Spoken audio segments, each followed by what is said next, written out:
insan yağdı birle gücümni sahibi bizimni meyve verip sürüp karılarımız. Aş niyetler koşuluşkan halda vaktıkça olup bala çağa hemmesini köpten görüp bu da halasın keyifli şu günlerden geçe kaldırmayın 5 toysunda Zora gözün aydınlık yerkesine vurup yanında duruş nasip etsin. Bana da canım. Sayılı karamayacak.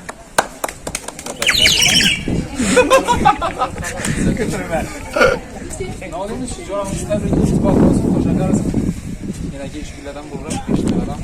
Hep yapmak meselesi. Tabii ki.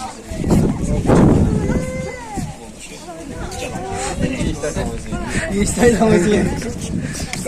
Benim varsa karzı kısa Aziz vatandaşlar, yurttaşlar yine ağamızı ağzaylattırıp çıktık Beksetanımızı. Oraları biraz da gerekten indi. Yurttaşlarımıza özünüz niyetler izliyorlar. Yine görüşüyorum vatandaşlar. Hava ekem rapan buranın esidir.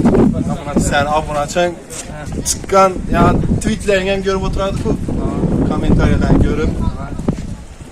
Şu aziz vatandaşlar toylarımız zor tuttu. Xuda xalas yana bloger ülkemiz bilen toylar yaxşı soğup yüksek seviyede oturttu.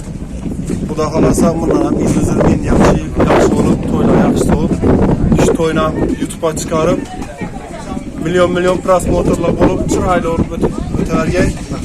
Bu da halasa niyetim onu işi yürüsün.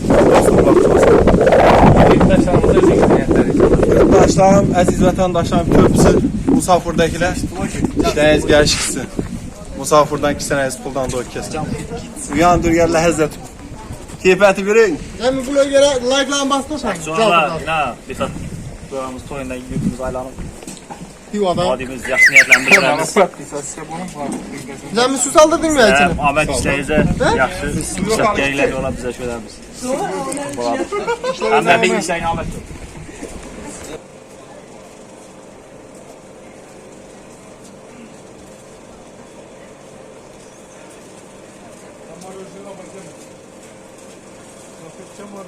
Aziz abunəçilərimiz, yine az Beksetanımızı aylandırıb çıxdıq.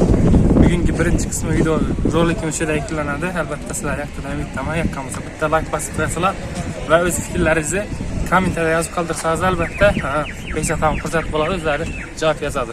Tebrikler yazışlarınız mümkün. Şıkılıp asasi kollarınız boş bulursa şu videonun şu yerine tokat durmadan bitti like basıp verseler. Mesela erteng Xudaxanasa davamlar çıkıp barada az parka baradakiler parkını erteng 9'da çıkaramız elbette ikinci kısmını. Xudaxalasa Eğer birinci kısmı yekülenedi, Xudaxalasa ertengecek parklar 9'da ikinci kısmı çıkardı. Mesela sizler bilen hemden blogger oldu. Keligisi videolarda görüşmünce ertengecek hayırlaşıp kalamak. Hayır sağlamam bunu. Hey like basın. Like soruydu. Hemden bu yerde sözleriniz çıkıp geledi. Biz balki taqdir uchun kurashga kichkinamiz. Shu sabab yig'lamay men yo'q turgan kichkin to'g'iz. Dunyoda bordir tuyg'u sog'inch degan davosi yo'q. Qachondir taqdir bo'lsa bizlar yana ko'rishamiz.